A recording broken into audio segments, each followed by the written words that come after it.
My name is Britta. I am so happy to be here. I am the Executive Director of GenGenies. It's a nonprofit forensic investigative genetic genealogy firm.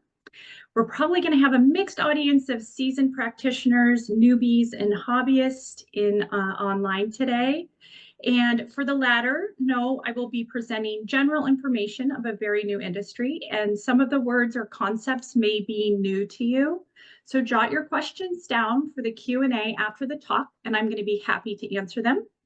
Thank you to ACPL and Kate McKenzie, who's not here today. She's not feeling well, but for the opportunity, and I can see it in the chat, you guys are from everywhere.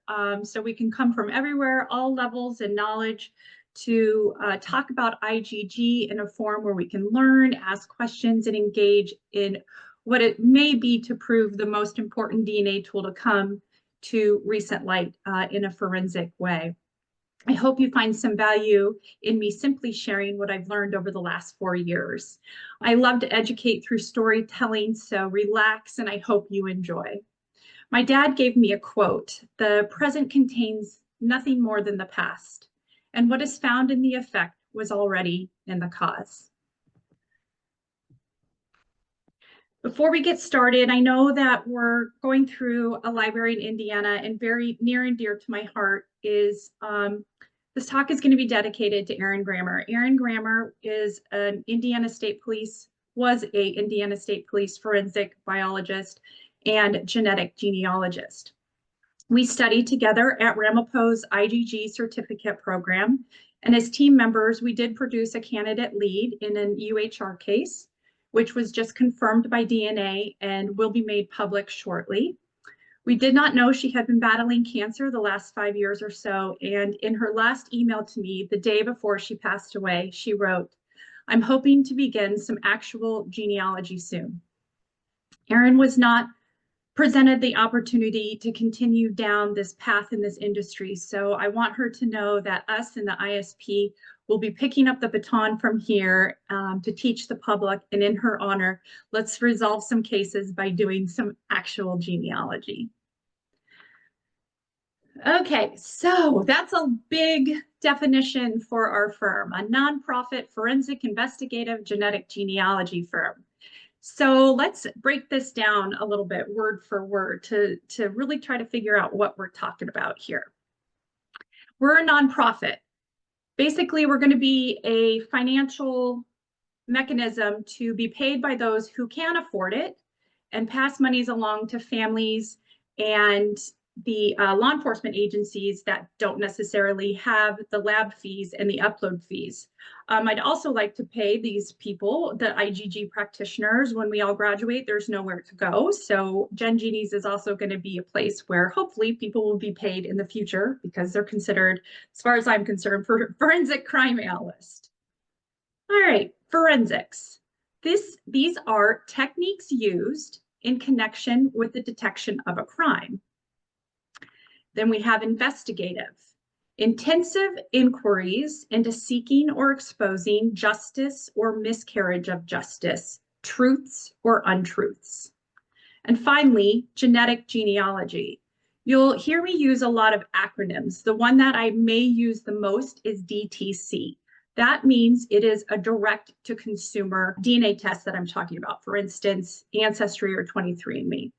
So genetic genealogy is the use of direct-to-consumer genealogical DNA test combined with traditional genealogical methods to profile an unknown DNA sample and or the relationships surrounding a known one. And we're gonna break this down into when we use each of those. The mission of GenGenies is fairly simple. We want to perform FIG, which is Forensic Investigative Genetic Genealogy Services, as a lead generator to help solve cold or active violent crime cases, identify unknown human remains to help provide answers to families of missing persons, and detect unknown individuals and relationships to an individual, all while upholding the highest standards of ethics, privacy, and respect for human rights. Who do we help? Well, like we just said, we help kind of 3 different groups here. Private individuals Those are those of unknown parentage, and we also do very basic general genealogy and tree building services. That's kind of where we bring the money in. Where the money goes out is to law enforcement in cases of unknown human remains and violent crime suspect and victim identification. Innocence and exoneration, which is down in the special interest group, can sometimes be, well, most of the time, be grouped up with law enforcement. And then also special interest groups are African, Native, and Latin American research, as well as military repatriation, which is where they will take, for instance, the DNA of an unknown soldier and we repatriate them. So I did this TikTok. I have no idea really what social media does, but I do have a daughter who has a degree in it. So she told me to go ahead and make a TikTok. Kind of cringy, I think, but it does explain all the things that we're doing. I'm a genetic genealogist. We help people find their unknown biological parents. I'm a genetic genealogist. We pinpoint perpetrators who have gotten away with murder for way too long. I'm a genetic genealogist. We help exonerate the wrongfully convicted. I'm a genetic genealogist, and we're working to give the Tulsa Massacre victims their names back. I'm a genetic genealogist, and we help identify unidentified human remains. I'm a genetic genealogist, and we repatriate unknown soldiers to their families.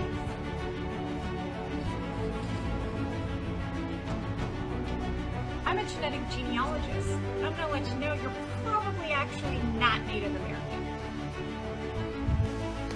I'm a genetic genealogist, and we reconnect slavery descendants back to their family names and motherland tribes. I'm a genetic genealogist, and we help stop serial rapists from becoming serial because they don't belong in our society. I'm a genetic genealogist, and we build family trees of unknown DNA samples to find the truth. So there you have it. There's people working all over the United States to accomplish one of these lots of things that IGG has brought in. We're going to look at the evolution of genetic genealogy. It's quite short, so there's not a lot to it. Genetic genealogy began around the turn of the century by the use of DTC, direct-to-consumer DNA testing websites that would connect consumers to their family trees or to find other relatives and ancestors. Well, that quickly turned into, oh, what's my ethnicity? And let me build my tree. And what it led into was investigative genetic genealogy. And the reason for that is people started taking these tests and figured out that, oh dear, their father was not their father, or they had neither their mother or father connections. So by talking to people through these back-end websites, they started to think, hey, well, if you're related to this person and I'm related to this person, then we must be related and you can help me find who my biological parents are. That was about 2008 when that really took off.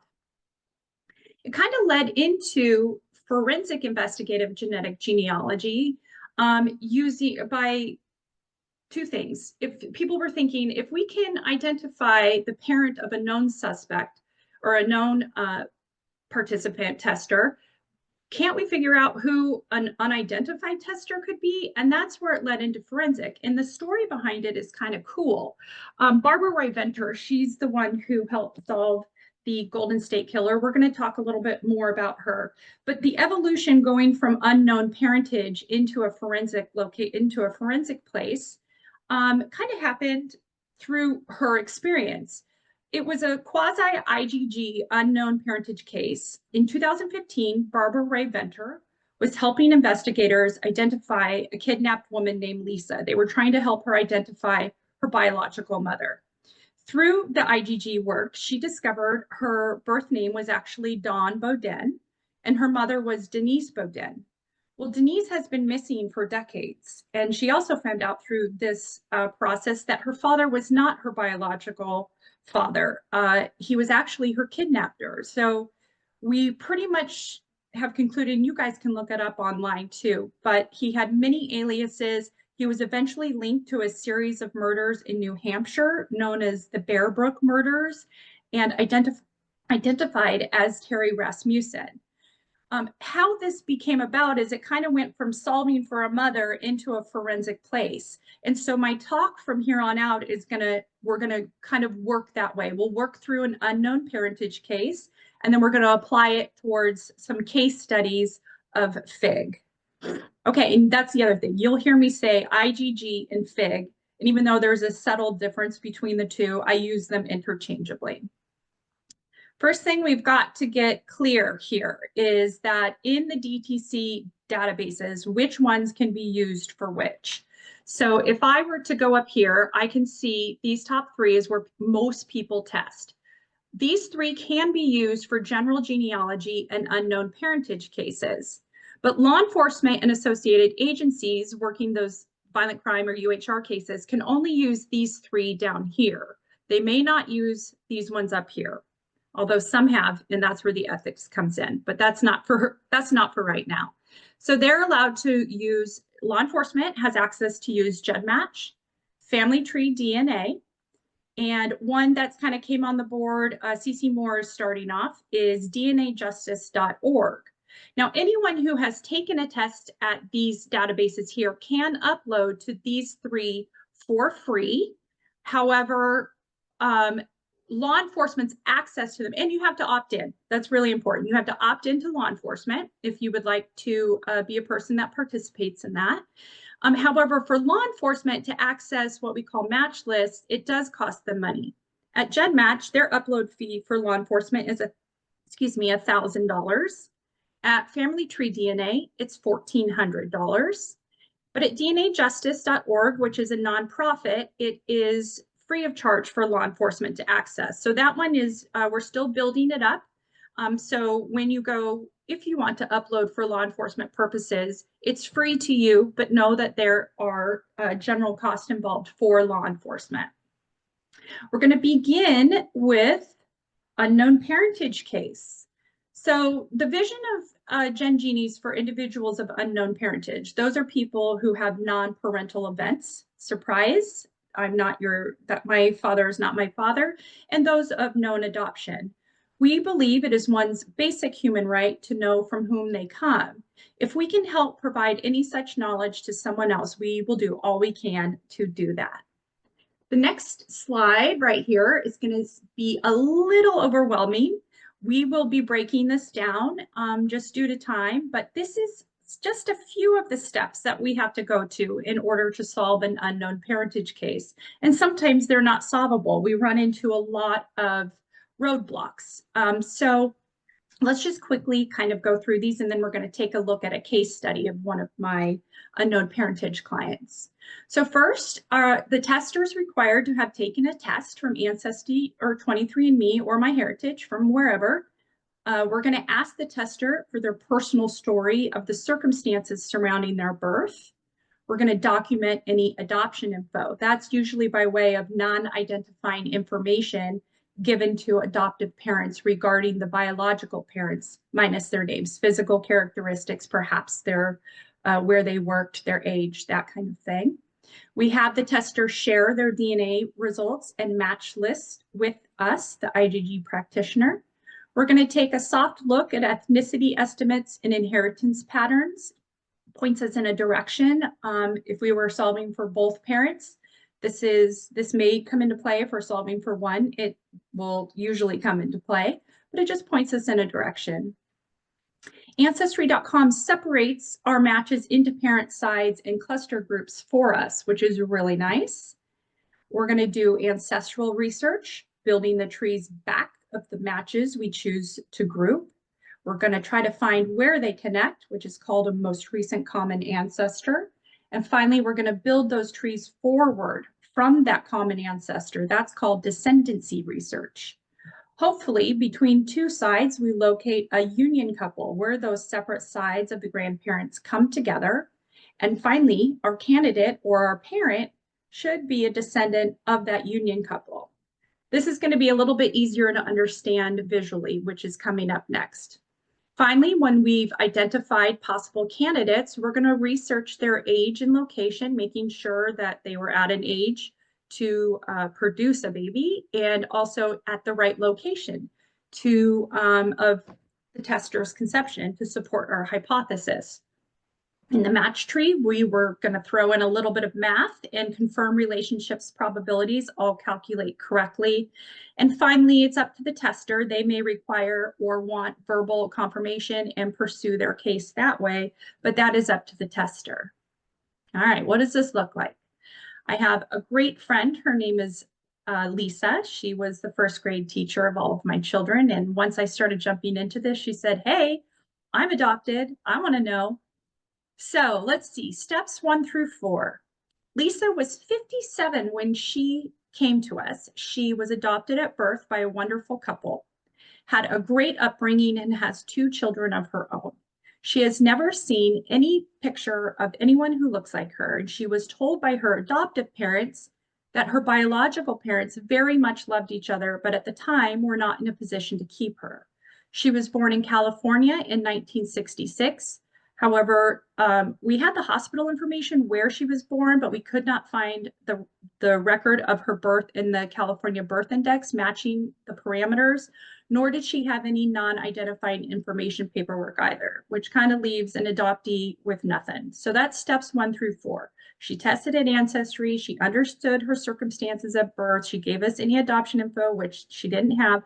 So this is going to be a hard case for someone where there's no records to figure out where they come from. Step 5 is ethnicity estimates. So you can see here, she is fully European. The one thing that we're going to take a look at, parent 1 is pretty much a little bit of German, some English, parent 2. This is kind of interesting when we can locate some Scottish names perhaps, but other than that, there's not a lot of differentiation. So we're just going to take that into account as we begin. Now that's in contrast to, say, one of my other clients. You can see here, we knew who mom was. Mom was Indigenous America and Spanish. So she was basically Mexican. And now we were looking for dad. So that would allow me to eliminate all the possibilities when I'm looking at the list to pay attention to these ethnicities. So again, ethnicity estimates just point us into a direction. Okay, now we get into the nitty-gritty. So what we have here is we've done steps 1 through 5. Now separate parent sides. Ancestry does this for us. This is where I've been working in her paternal side according to Ancestry. What I'm going to do is take that long list of her matches, and I'm going to figure out who matches who. So that creates a cluster. So I notice this match, and this match, they're in red. They all match each other, okay? And then we have these 3 matches over here that match each other. Each side of this tree here is considered a cluster. Now, what's interesting is this cluster does not match anyone from this cluster. That's how we're going to be able to differentiate between the sides of the tree. So we've done Ancestry, separated our parent sides. We've clustered the matches. Now we're going to do what's called ancestral research. From each match, I'm going to build back until I find number 9, where they have someone in common. So from each match, I build the trees back. And in these cases, we've noticed that they have this most recent common ancestor. And over here, these 3 all share this most recent common ancestor, both in Kentucky back to the 1800s. This one's actually mid-1800s. Okay, so from there, I'm going to build down until I have found, that's called the descendancy research. We're going to build all of the family members down until we have found 2 that either have, in a very easy case, they will have been married, there's a marriage certificate, and we can find them like that. In cases where they weren't married, but perhaps in the same location, we're going to be working off more hypotheses than that. So we have located a union couple descending from this side of the clustered matches and this side of the clustered matches. Now, if all goes right and our theories work, we're looking for a male from the paternal side that is a candidate or a descendant of this union couple here. Now, they had several sons. I need to link the candidate by age and location. She's born in California. They're all coming from Kentucky. We need to find perhaps the male figure that went from Kentucky to California. Now, could one of his brothers have visited from from Kentucky? Sure. But we're going to go with, we're going to start at the beginning with the most likely candidate. Okay. Finally, I'm going to use probability calculations via the shared CM project. So this is all going to be ancestry research, actual genealogical research. And now we're getting into the probability and the math. Now, these people will hit our tester at different relationships. This means 1C, 1R is first cousin once removed. According to the probability calculations, that's an 88% likely possibility or probability. So you can see it starts to add up. And so that's final, confirmed statistical probabilities. Now, this is mom's side.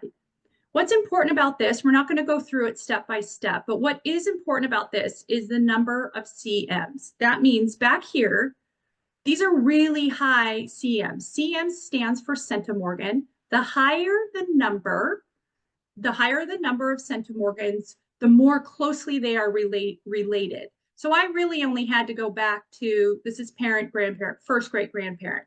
On mom, though, we had a little bit more work ahead of us. We've got 32s. We do have 100 here, a 200 here, and a 30 down here. But you can see how the relationships become more distant with the lower centimorgans, which means we have a lot more ancestral relationship to research to do to get back to those, common ancestors. Now, mom would have been really difficult to find. I mean, she's in her 80s, supposedly. She's an only child.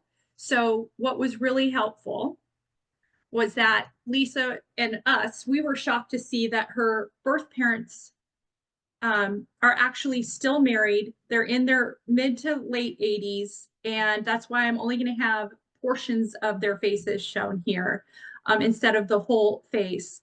But it ends up that they got married within a year of her birth after she was born and given up for adoption. They had 2 more children. Lisa has 2 full siblings. And even though there was no record of her birth, no adoption information except word of mouth from her adoptive parents, this may not have been solvable, or at least IGG made it solvable more quickly, more efficiently, and more surreptitiously, which means we didn't have to contact anybody. So Lisa gets to stand with her truth without everyone else knowing it as well. And she, for the first time, gets to be in control of her own information.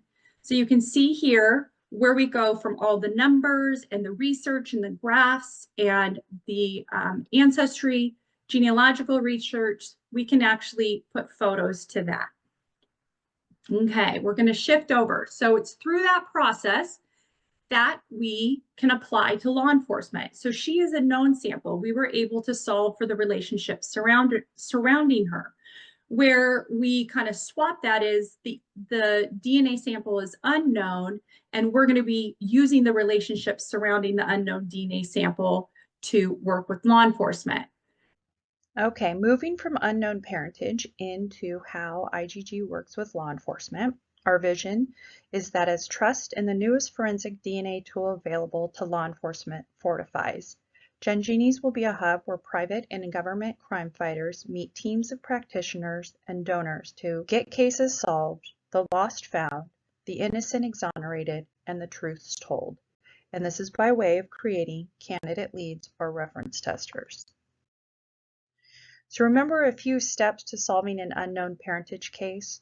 This is going to be a few steps to solving a law enforcement case. We're going to look at why law enforcement cases are much more difficult to contend with and to help solve. Number 1, so a tester is required to have taken about a $59 DTC DNA test from Ancestry, 23andMe, etc. In the case of a crime, the sample's DNA testing was going to cost between $3,000 to $10,000 to make it conducive for upload, and then we have to pay for the upload to GEDmatch, Family Tree DNA, and upload for free at dnajustice.org. Now, why is this more difficult? Because our match pool just decreased by 96%, and our cost increased by 77 to 256%, and they're not yet built into law enforcement budgets. They're getting there. So whereas it was $59, now it's $3,000 to $10,000, and our match pool decreases because Ancestry, let's say, has about 38 million testers or more at this point, and GenMatch maybe 1.8. So our match lists are going to come in with a lot, maybe a lot of matches, but a lot less close matches to contend with. Now, number two, where we can ask the tester for their personal story of circumstances surrounding their birth, we may or may not know any of the circumstances surrounding the victim or the crime. So access to information or memory through anyone is decreased to 0. Where we would document any adoption information, we're going to document any public information. As genealogists, we really enjoy original source information, and our source reliability is then decreased to a secondary or tertiary level, and that can also make it more difficult. Where the tester would share the DNA results and match lists, the law enforcement agency is going to do that for us. Take ethnicity estimates and inheritance patterns into account stays the same. Whereas Ancestry.com separates matches into parent side and cluster groups for us, the practitioner painstakingly has to do this on their own. Now this is a little exaggerated, but the time spent now increases by about 70 million. Steps 7 through 11 remain the same. That's where we do ancestry research, find a most recent common ancestor, do the descendancy research, hopefully locate a union couple, and then locate the descendants of that union couple, producing a candidate. Instead of researching the candidate's age and location at the time of the tester's conception, we want it to be at the time of the crime to support the hypotheses. In the match tree, we're going to confirm relationship possibilities. Just kidding. Easier and good stuff. Why? Well, for number 12, investigation for practitioner actually eases because the seasoned law enforcement agencies have access to systems that lay people do not have.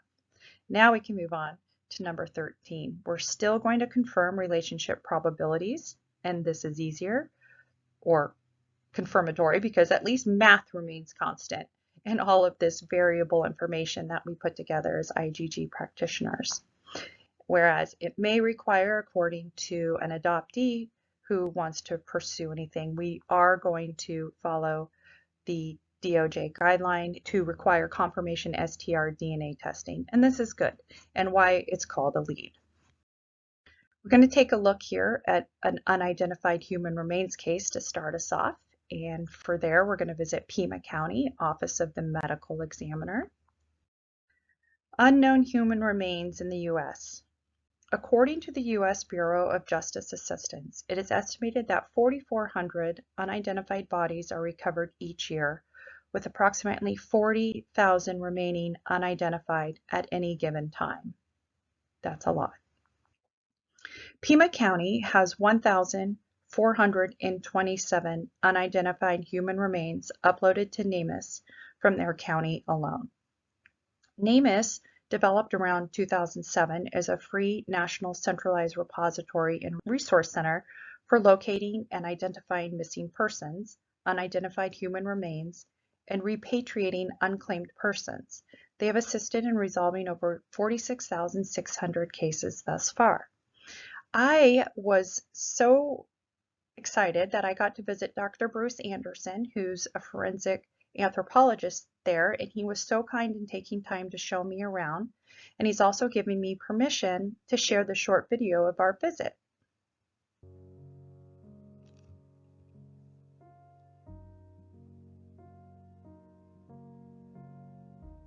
As Walter Berkeley used to say, the man who trained me, that if we can't figure something out today, let's keep as much as we can. So in these boxes, some have a complete skeleton or nearly complete skeleton. Most have, as you can see from the labels, 2 or 3 or 4 partial skeletons. Okay. They've all been sampled, they've all been profiled, almost every individual, and there's about 400 here. They're all in CODIS. Wow. All the cases are in NamUs. Here's an interesting case because it's partly skeletal Okay. in 2019. Okay. But we cremated somebody in 2007. Okay. And those cremains, so before we cremated them, we retained samples. We got DNA profiles on those cremains. So even though they're cremated and probably are out there, we now know that these bones that weren't cremated are the same person. There's 700 on this wall so far. We haven't tapped into this, what we call a columbarium, yet. But the gals are telling me they think we have room for about 2,000 sets of cremains unidentified. If they get identified, they get pulled out. Yeah. We change the label, put the name on it, make those cremains available to the family, whether or not they want to take custody or not. It's up to them. Right. But once they get identified, they get pulled from here and they get placed in our county cemetery, which has columbaria of named people. Okay.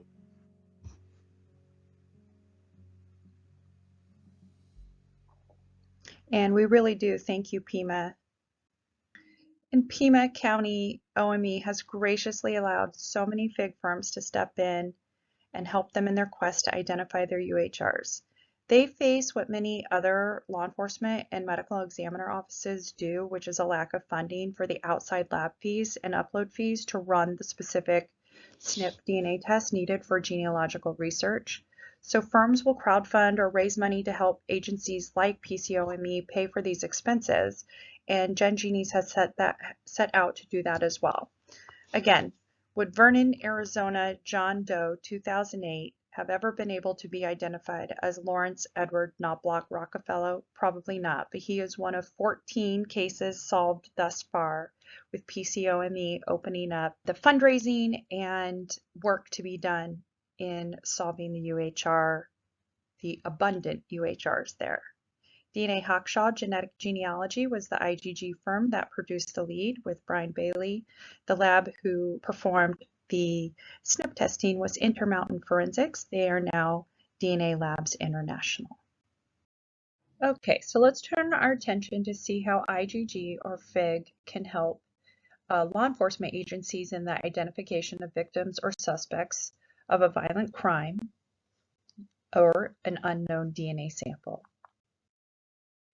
We're going to look at a couple of stats here. In 2023, there were around 1.22 million violent crimes reported to the FBI, with around 57.8% of murders being solved by investigators and a suspect being charged with the crime. Now, violent crime is composed of 4 offenses: murder and non-negligent manslaughter, forcible rape, robbery, and aggravated assault. I studied at the Denver Crime Lab last summer, and Dr. LaBerge, who's in charge there, and I'm paraphrasing, said they close about 70 to 75% of their cases using direct DNA hits, latent fingerprint, and ballistic testing, and that still leaves about 25 to 30% unsolved. The national statistics you see here indicate 42% of violent crime cases remain unsolved. We'll enter FIG to help close the gap. Before we jump into case studies, let's take a look at where FIG becomes a factor. Here's a flowchart of a typical crime case. We have a crime scene. We have our crime scene investigators that go and collect forensic evidence, hopefully a DNA sample. It's going to be turned into the internal or state crime lab, and the analysts there are going to do what's called STR DNA testing. That will make it conducive for upload to CODIS for direct testing. This is a DOJ guideline that recommends doing this first. Now, the problem with CODIS is that it's a database of convicted felons. It's good that it enables federal, state, and local forensic labs to exchange and compare DNA profiles electronically, but it's negative in the fact that you have to be a felon in order for there to produce a hit.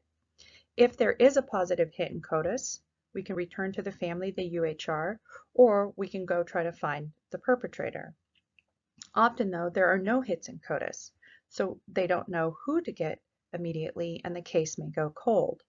This is exactly where IGG enters in. It picks up where no hits in CODIS leaves cases unsolved. That DNA sample, if there is enough, will go back to an outside lab for what we call SNP testing. STR will give us direct relationships. SNPs allow us to open up the search of the family surrounding the unknown DNA sample. This is where that lab cost is about $3,000 to $10,000 that we help raise money for. They'll upload it to the DTC databases I talked about before, GEDmatch Pro, Family Tree DNA, and or DNAjustice.org to produce our match list. And of course, that costs the upload fee, which we also raise money for.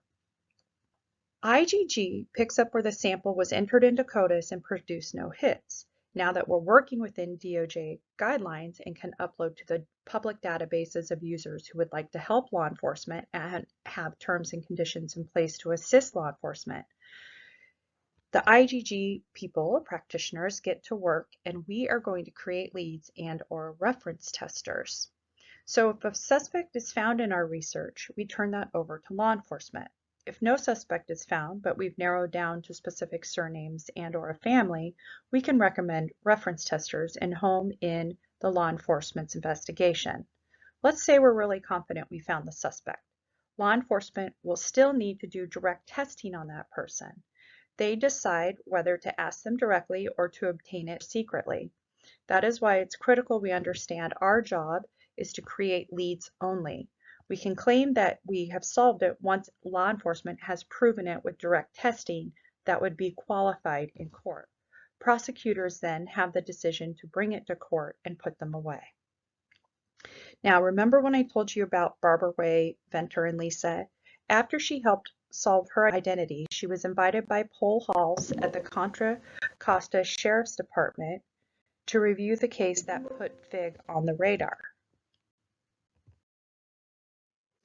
Of course, that case that Paul Halls was talking about while he was a detective at the Contra Costa County Sheriff's Department was the Golden State Killer. This is the one that sort of opened up the whole idea where IGG or FIG could fit in to locate unknown DNA samples.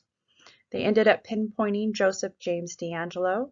He's responsible for what we know, 13 murders, 51 rapes, and 120 plus burglaries across California from 1974 to 1986. You can read about it in both of their books over here, Unmasked, My Life Solving America's Cold Cases by Paul Halls, and also Barbara Ray Venter, the woman who knew who he was before anyone else did in I Know Who You Are. More importantly than the sensationalism surrounding this groundbreaking case is the impact it had on the time, accuracy, and money for law enforcement that makes FIG so critical. Barbara Ray Venter talked about the statistics surrounding what they compared the statistics of the traditional investigation to her involvement in the investigation at I4GG convention in San Diego in 2024. Whereas traditional investigation brought 0 suspects to light and hers brought 1.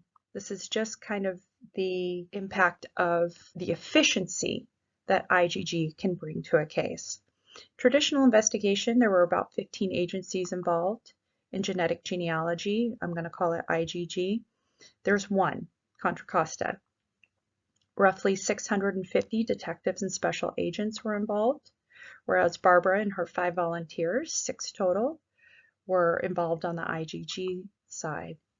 They estimate 200,000 people hours were put in and about 2,000 people hours on IGG.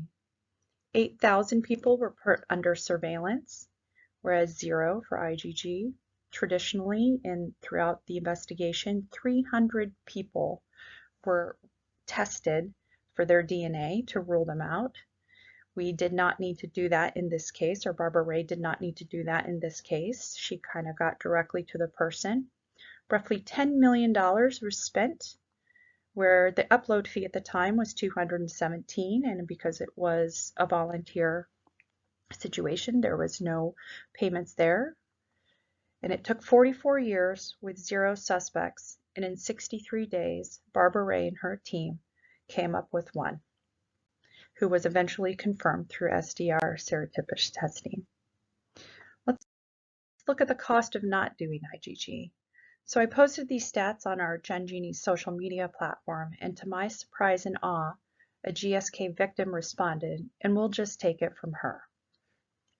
I'm one of the GS victims. It helped immensely, like this awful pressure on my chest was finally gone. I just bought the book and can finally read about it. Lasting trauma. I'm 71. I was a victim at 26. And finally, she says, it raised the question of the cost of not doing IGG. She looked over her shoulder for the rest of her lives. Now, Nancy Anderson was a sibling to 9 and a beloved daughter. Her father had passed away unexpectedly about 5 years earlier, leaving his wife to raise 10 children. Mom moved to the family to Colorado to restart. Nancy had just graduated from high school and in an effort to live her best life, told her family she was moving to Honolulu. In October 1971, she took off, got a job, found an apartment and roommate, and made new friends. She went back to Colorado that Christmas and returned to Hawaii shortly after New Year's. And on January 7, 1972, her roommate found her dead on the floor with 63 stab wounds, including several to her heart.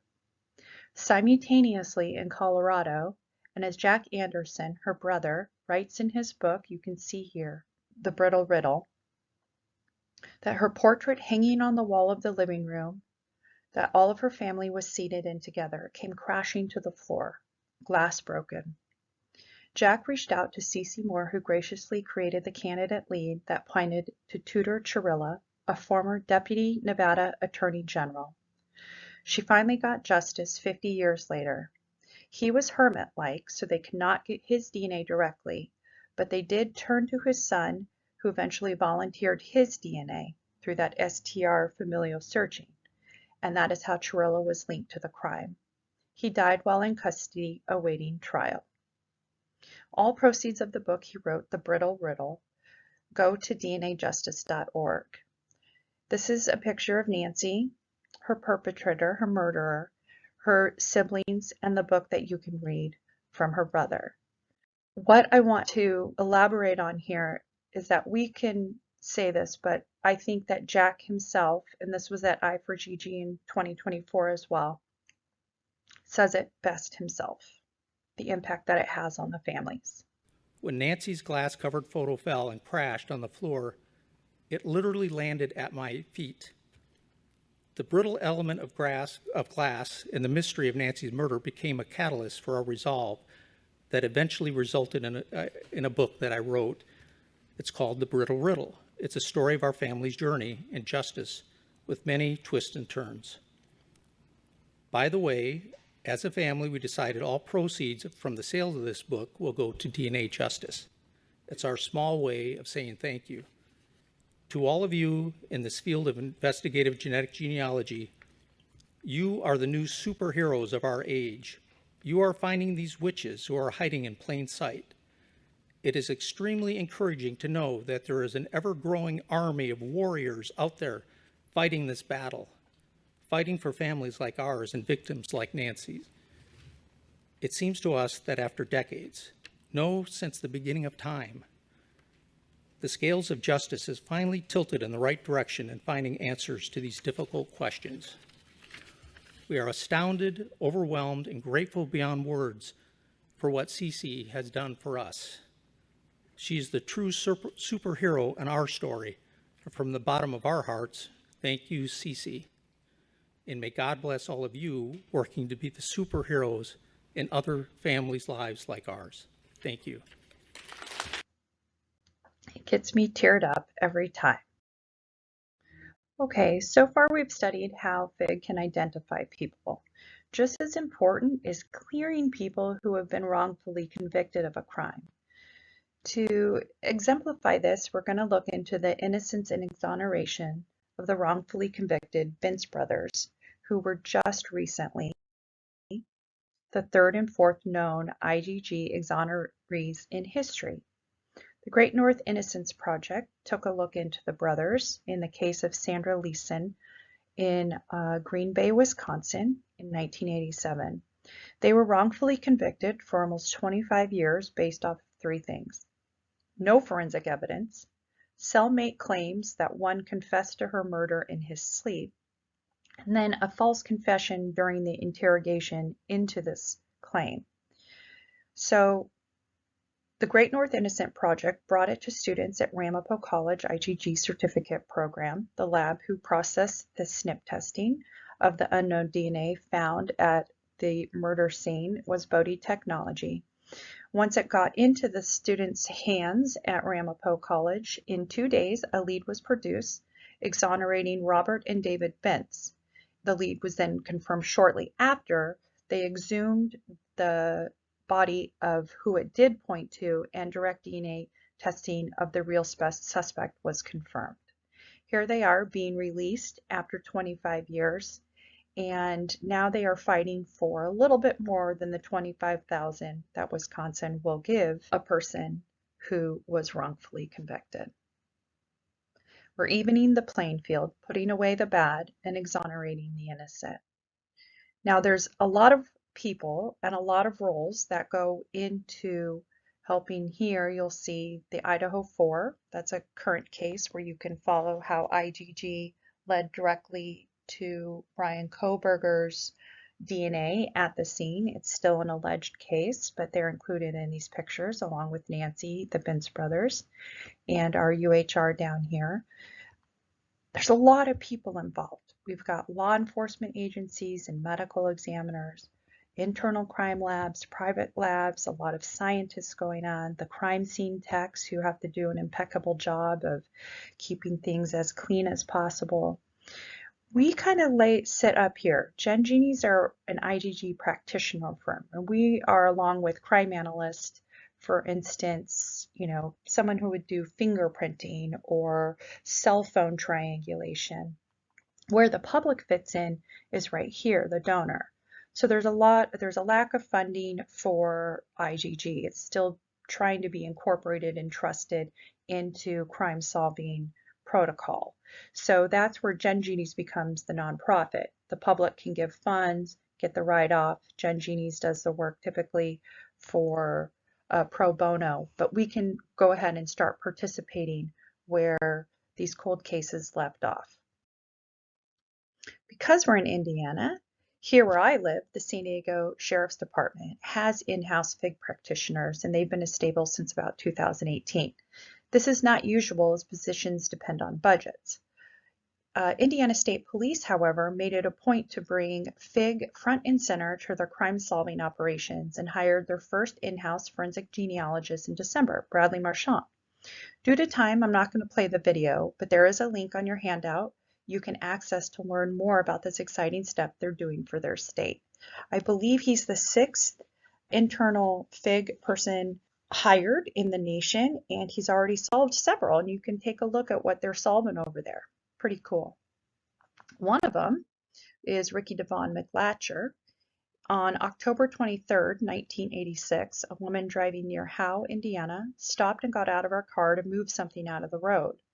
A man abducted the woman, sexually assaulted her, took her to another location, and sexually assaulted her again. All leads were exhausted. It went cold. In 2015, ISP retested DNA evidence, but no direct hits were found. Come 2023, the sample was recognized as a candidate for genetic genealogy. Funded by donations collected by seasonofjustice.org, the evidence was sent to Parabon for SNP testing. Using a few steps I outlined before, it led to a McLatcher family line and one person within this family, Ricky Devon McLatcher. He's expected to be charged with criminal deviant conduct, burglary, and criminal confinement by LaGrange County prosecutors. For 38 years, he remained elusive, and within a year was identified and charged. The quote that I began with from my dad, "The present contains nothing more than the past, and what is found in the effect was already in the cause. Leave it to humans to be able to find that next step.